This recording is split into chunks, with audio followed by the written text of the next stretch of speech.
Hey, First of all, thank you for taking time to talk with me. Really enjoyed the show. Yeah.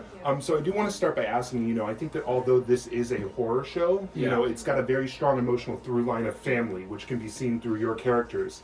Why do you think that the show is, resonant beyond just being scary and fun?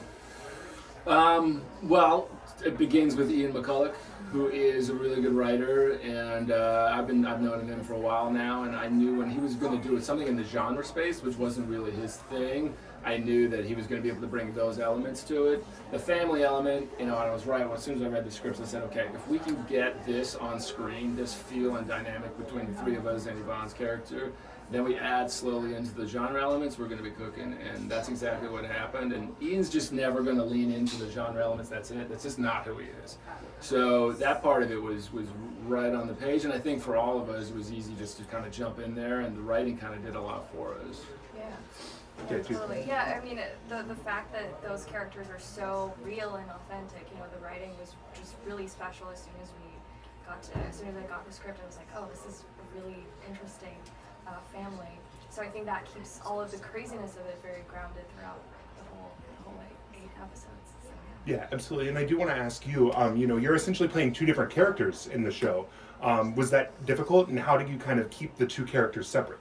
Well, it wasn't necessarily difficult once you had ideas of who the characters were. Then once you had that, it wasn't so difficult, pretty much. Yeah, absolutely. And, I think a big portion of the film is your relationship with Yvonne Strahovski in the film. You have very good chemistry with her, but also tension. How did you kind of go about, building this? I mean, at this point, and I don't want to speak for Yvonne, but in our careers, I knew from her work, and I had an instinct that she's just doesn't need a lot to push to go there and get there. And at this point in my career, neither do I. And that was already on the page. We started at a very fraught place. We're starting right in the drama, so I knew we could just jump in there and go for it, and she would have my back, and I would have hers in a sense, and that is what happened. You just kind of like jump off the cliff together, hold hands and jump off and go for it, and just like, let the drama come out, and it did, so it was fun. Yeah, absolutely. And then same goes for the two of you as brother and sister. How did you build that dynamic on set? Well, we became friends pretty quickly. Yeah. We had a lot of fun just in between our days filming. And it was really important for me, on that very first day when we met each other, even when we did the table read and everything, I just want to spend time with him and really try to build that relationship with him. And then that just brings so much more to all of the little moments that we had together. I think when you can connect with someone and build that chemistry naturally, then it just brings more magic to whatever you're doing afterwards. So, we got along pretty well. He's a very smart, very kind kid, even though he seems a little scary in this, but he's a good kid, yeah. Do you have anything to add? Yeah, I think that we did get along very quickly, and that does show in the show. Yeah, absolutely. There were no divas. Absolutely. Well, I think one of the central themes of the show is obviously paranoia. What do you think that this show has to say about, the topic of paranoia? Oh gosh, I don't know. Themes. Don't get me started on themes. I can talk about character and jump scares. Ask Ian about themes. I'm not so sure. What does it have to say about paranoia? I don't know. I mean, I think we're living in a society that is leaning more and more into fear. We all seem to be, sequestered in our spaces and getting more and more scared. And I think these people being so isolated, maybe it's a post-COVID thing, but I think there's more and more paranoia of each other and our neighbors and other people and our circumstances. So I do think it's layering in that a little bit, but at the end of the day, too, we're just trying to tell a story about a family in a fun, crazy way. You know what I mean? Yeah, absolutely. And over the course of the season, the lines between good and evil, right and wrong, are kind of blurred.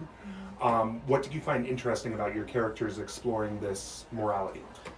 Well, for me specifically, and I don't want to jump on another answer, you guys too, but I started, in a morally dubious position, and then have to work all the way through the next 7-8 episodes to the end, where I'm kind of have an arc. So for me, I do start in the darkness and try to come back into the light with my wife and my family and the whole thing. So that's kind of the thing why I really wanted to do this. I thought it was a real challenge to start this character in such a horrible way, where the audience, and I knew the audience was not going to particularly like this dude, and then have to sort of work his way back through it with the audience to the end. So these guys were just good from the beginning, you know what I mean? So I was like, you know, what are they going to do? Good people, you know what I mean? Yeah, absolutely. Do you have anything to add about what interests you? I think just for the show in general, not just for our characters specifically, but I think that's so interesting about this story is that all of the characters have all of their different things going on, but they still have to kind of come together and do, you know, get over all of those complex relationships in order to just keep living and survive this whole thing. So yeah, it was interesting to just build those relationships with all the characters. Yeah, absolutely. And I think, you know, one of the things that really makes Teacup so compelling is the mystery, like how watching the mystery unravel. So when you guys were reading the scripts, how intensely did you get into the mystery as you were reading it? It was pretty intense. We'd get only 2 at a time. We got them pretty fast. Yeah. Faster than other shows I've done, but yeah. Go ahead. Yeah, so we just like get them, you know, 2 at a time, and it was interesting to try to guess what was going to happen.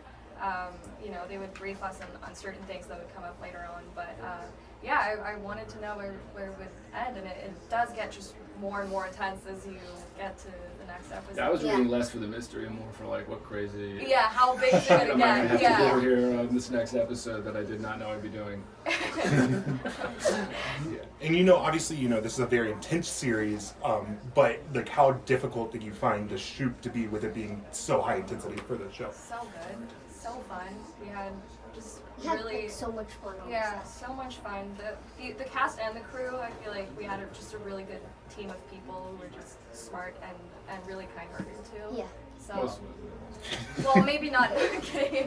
No, honestly, everyone was great. Yeah, the darker the material got, the more fun we kind of had. And by the time we were shooting the real dark stuff, it was like summer camp. We'd been doing it for a couple of months, and we knew each other very well, and we knew who liked to work how and all that kind of stuff. So, and everybody had each other's backs. And Ian set the tone for that too. He's absolutely. just a really fun guy. So it really does start with the head writer guy, and Ian's amazing. Yeah, absolutely. Well, thank you so much again for your time. Really enjoyed the show, and I can't wait to see what you guys do next. Thank you. Thank you.